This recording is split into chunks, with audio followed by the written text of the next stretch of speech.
안녕하세요. 오늘 여러분이 공유해 주신 자료 전기이론 오버뷰라는 블로그 글인데요.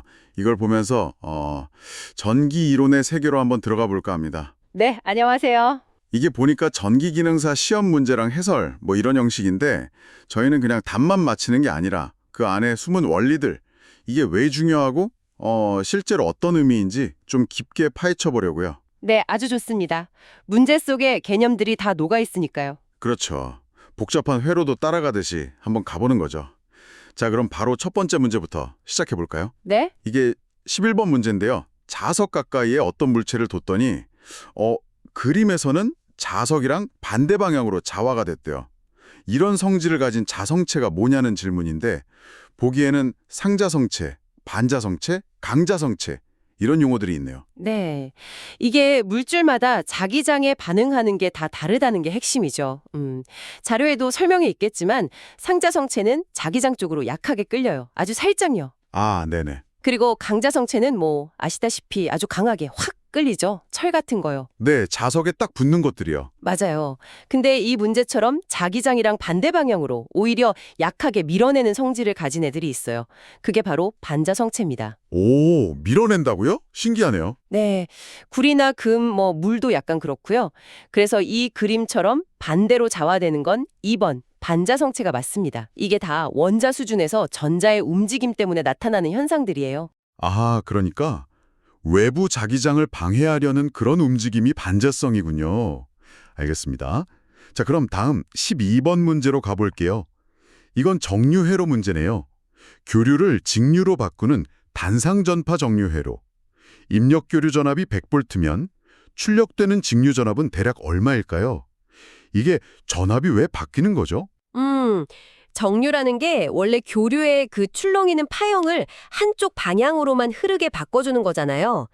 특히 단상전파 정류는 그 교류 파형의 마이너스를 플러스 쪽으로 이렇게 뒤집어 올려요. 아, 아래쪽 파형을 위로 올리는 거군요. 그렇죠. 그럼 완전 평탄한 직류는 아니지만 어쨌든 한쪽 방향으로 흐르는 맹류가 되는데 이 출력 전압의 평균값을 우리가 직류 전압으로 칩니다.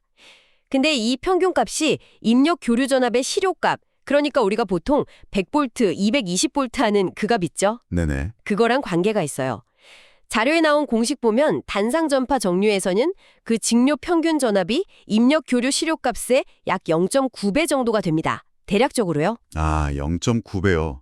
딱 떨어지진 않아도 대략 그 정도군요. 네, VA 약 0.9V.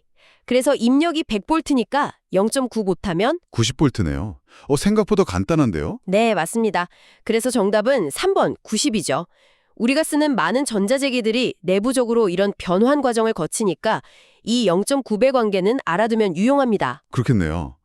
0.9배 기억해두겠습니다. 자, 13번은 콘덴서 문제입니다. 콘덴서에 충전된 전하량 Q가 시간에 따라 변하는데 식이 Q는 루트 2Q 사인 오메가 T 이렇게 주어졌어요. 이때 콘덴서에 흐르는 전류 I는 어떻게 될까? 이게 질문이네요. 전하량이랑 전류, 어떤 관계가 있을까요? 이건 전기의 가장 기본전인 정의랑 관련이 깊죠. 전류, I라는 게 뭐냐면 단위 시간 동안 얼마나 많은 전하, Q가 이동했느냐, 즉 전하량의 시간적인 변화율이에요. 시간당 변화율? 아, 그럼 미분인가요? 정확합니다. 수학적으로 딱 I 이퀄 dt분의 dq 이렇게 표현하죠. 전하량 Q를 시간 t로 미분하면 그게 바로 전류 I가 되는 거예요. 오호. 그래서 주어진 식 Q 이퀄 루트 2Q 사인 오메가 t를 t에 대해서 미분하면 사인 오메가 t 미분하면 오메가 코사인 오메가 t가 되잖아요. 네, 그렇죠. 그러니까 I 이퀄 dt분의 dq 루트 2Q 사인 오메가 t 이걸 계산하면 루트 2 오메가 q 코사인 오메가 t가 나옵니다. 그래서 보기 중에 2번 I 이꼴 루트 2 오메가 q 코사인 오메가 t 이게 답이 되는 거죠. 아하, 전하량식만 알면 미분해서 전류를 바로 구할 수 있군요. 재밌네요. 네, 전하의 움직임이 곧 전류다. 이걸 보여주는 문제입니다. 좋습니다. 다음 14번. 비사인파의 일반적인 구성 요소가 아닌 것은 보기에는 삼각파, 고조파, 기본파, 직류분. 비사인파라는 건 사인파처럼 매끈하지 않은 파형들을 말하는 거죠. 맞아요. 사각파, 삼각파, 톱니파 이런 것들이 다 비사인파인데 재밌는 건 뭐냐면요. 아무리 복잡하게 생긴 주기적인 파형이라도 이게 사실은 여러 개의 순수한 사인파랑 그리고 직류 성분이 합쳐진 걸로 볼 수 있다는 거예요. 이걸 분석하는 게 풀이의 분석이고요. 아, 풀이의 분석이요? 그럼 그 기본 구성 요소들이 뭔가요? 네, 기본적으로 세 가지로 나눌 수 있어요. 첫째는 직류분, DC 컴포넌트, 파형 전체의 어떤 평균 레벨 값이라고 보시면 되고요. 둘째는 기본파, 펀더멘털 웨이브, 원래 그 비사인파랑 주기가 똑같은 가장 낮은 주파수의 사인파 성분이에요. 그리고 셋째가 고조파, 하모닉스인데 이건 기본파 주파수의 정확히 2배, 3배, 4배 이런 정수배 주파수를 갖는 사인파 성분들을 말해요. 아, 그러니까 직류분, 기본파, 고조파 이 세 가지가 기본 재료고 이걸 어떻게 섞느냐에 따라 여러 모양의 비사인파가 만들어진다 이런 거군요. 그렇죠. 정확합니다. 보기 중에 삼각파는 그렇게 만들어진 비사인파의 결과물 중 하나지 비사인파의 구성하는 기본 요소 자체는 아니에요. 아하, 그럼 답은 1. 삼각파겠네요? 구성 요소가 아닌 걸 찾는 거니까. 맞습니다. 삼각파는 종류이지 구성 요소가 아닌 거죠. 이해가 딱 되네요. 자, 다음 15번 문제. 이거 재밌을 것 같아요. 220V용 100W 전구랑 200W 전구가 있는데 이걸 직렬로 연결해서 220V에 꽂으면 어느 쪽이 더 밝을까요? 보통 와트 높은 게 밝다고 생각하는데 직렬이라니까 뭔가 다를 것 같기도 하고요. 네, 이거 함정에 빠지기 쉬운 문제입니다. 먼저 각 전구의 저항을 알아야 돼요. P 콜 V제곱 R 이 공식 아시죠? 네, 전력 공식. 이걸 R에 대해 풀면 R은 V제곱 P잖아요. 둘 다 220V용이니까 100W 전구 저항 R15는 220의 제곱 100, 200W 전구 저항 R200은 220의 제곱 200이에요. 계산 안 해봐도 100W짜리가 저항이 200W짜리보다 2배 크다는 걸 알 수 있죠. 아, 와트 수가 낮을수록 저항은 오히려 크군요. 그렇죠. 이게 첫 번째 포인트고요. 두 번째는 직렬 연결이에요. 직렬로 연결하면 뭐가 같죠? 직렬이면 전류가 똑같이 흐르죠. 맞습니다. 두 전구에 흐르는 전류 I가 같아요. 그럼 이제 각 전구에서 실제로 소비하는 전력, 즉 밝기는 P 꼴 I 제곱 R 이 공식을 써야 해요. 아, I는 같은데 R이 100W짜리가 더 크니까 I 곱하기 R 값도 100W짜리가 더 크겠네요. 바로 그거죠. 그래서 저항이 더 큰 100W 전구가 200W 전구보다 더 밝게 빛나게 됩니다. 와, 진짜 의외인데요? 그럼 답은 2번 100W 전구가 더 밝다. 네, 맞아요. 우리가 평소에 와트 높으면 밝다고 생각하는 건 각각을 220V에 따로 연결했을 때 얘기고 직렬로 묶으면 상황이 완전히 달라지는 거죠. 이야, 이거 완전 반전인데요. 꼭 기억해야겠습니다. 좋습니다. 다음 16번은 임피던스 계산. 어떤 회로에 50V 전압을 가했더니 전류가 8 플러스 J6A래요. 이 회로의 임피던스는 J가 나온 거 보니까 복소수 계산이네요. 네, 교류 회로에서는 저항 R 말고도 코일 L이나 콘덴서 C 성분 때문에 전압이랑 전류 사이에 위상 차이가 생길 수 있거든요. 그래서 이런 저항 성분과 위상 차이를 한꺼번에 표현하는 게 임피던스 Z고 복소수로 나타냅니다. 아, 저항의 확장판 같은 거군요. 계산은 어떻게 하죠? 이것도 기본은 ohm의 법칙이랑 똑같아요. Z 이퀄 VI. 아, 이것도 V 나누기 I네요? 네, 다만 V랑 I가 복소수일 수 있다는 거죠. 문제에서는 V는 50, 실수부만 있으니 50 플러스 J0이랑 같아요. 이거 I는 8 플러스 J6A잖아요. 네. 그럼 Z는 50, 8 플러스 J6. 이걸 계상해야 돼요. 분모에 복소수가 있으면 켤레 복소수, 그러니까 허수부 부호만 바꾼 거 8J6를 분자 분모에 똑같이 곱해주면 계산하기 편해지죠. 아, 네네. 분모 실수화. 그렇죠. 그럼 분모는 8 플러스 J6, 8J6이니까 8제곱 플러스 6제곱, 64 플러스 36, 100이 되고요. 분자는 50, 8J6, 이죠? 그럼 GJ 이퀄 50 중괄호 8J6, 100이니까 50이랑 100 약분하면 8J6, 2가 돼서 결국 4J3, ohm이 나옵니다. 보기 3번이 답이네요. 오, 계산은 조금 복잡해도 원리는 ohm의 법칙이군요. 4J3, 이게 저항 성분 4ohm이랑 마이너스 J니까 용량성 리액텐스 3ohm이 있다는 뜻인가요? 맞습니다. 정확히 이해하셨네요. 좋습니다. 자, 17번. 이번엔 전류식이 좀 복잡해요. I 이퀄 3 플러스 10 루트 2 사인 오메가 t 파이분의 6, 5 루트 2 사인 3 오메가 t 파이분의 3 암페어일 때 이 전류의 시료값을 구해라. 시료값이 뭐고 이건 또 어떻게 구하죠? 직류도 있고 주파수 다른 교류도 막 섞여 있는데요. 시료값, RMS 값이라고도 하는데 이건 교류의 크기를 나타내는 대표값 중 하나예요. 계속 변하는 교류가 실제로 얼마나 일을 하는지 그걸 같은 일을 하는 직류값으로 환산한 거라고 생각하시면 쉬워요. 아, 실제로 효과를 내는 값, 그래서 시료값이군요. 그럼 저렇게 섞여 있을 때는 어떻게 계산하나요? 이게 재밌는데 각 성분이 따로따로 내는 힘을 합쳐야 해요. 근데 그냥 더하는 게 아니라 각 성분 시료값의 제곱을 다 더한 다음에 전체에 다시 루트를 씌웁니다. root, mean, square. 이름 자체가 제곱, square의 평균, mean의 제곱근, 루트라는 뜻이에요. 아, 제곱해서 더하고 루트. 이름 따라가면 되는군요. 네. 자, 식을 보면 I 이퀄 3 플러스 10 루트 2 사인 오메가 t 파이분의 6, 5 루트 2 사인 3 오메가 t 파이분의 3잖아요. 네. 첫 번째 항 3, 이건 직류 성분이죠. 직류는 그냥 그 값 자체가 시료값이에요. 그래서 I0 RMS는 3A. 네, 직류는 그대로. 두 번째 항 10 루트 2 사인 오메가 t 파이분의 6. 이건 기본 주파수 성분인데 진폭, 그러니까 최대값이 10 루트 2죠. 사인파 교류의 시료값은 진폭을 루트 2로 나눈 거니까 I1 RMS는 10 루트 2 곱하기 루트 2분의 1는 10A예요. 위상 마이너스 8분의 6은 시료값 계산엔 영향 안 줘요. 아, 진폭 나누기 루트 2. 오케이. 세 번째 항 5 루트 2 사인 3 오메가 t 마이너스 파이분의 3. 이건 3배 주파수, 즉 3고조파 성분이죠. 진폭은 5 루트 2. 그럼 시료값 I3 RMS는 5 루트 2 곱하기 루트 2분의 1는 5A가 되겠죠. 이것도 위상 마이너스 파이분의 3은 상관없고요. 부호 마이너스도 제곱할 거니까 상관없어요. 네. 이제 이 세 시료값들을 각각 제곱해서 더한 뒤 루트를 씌우면 돼요.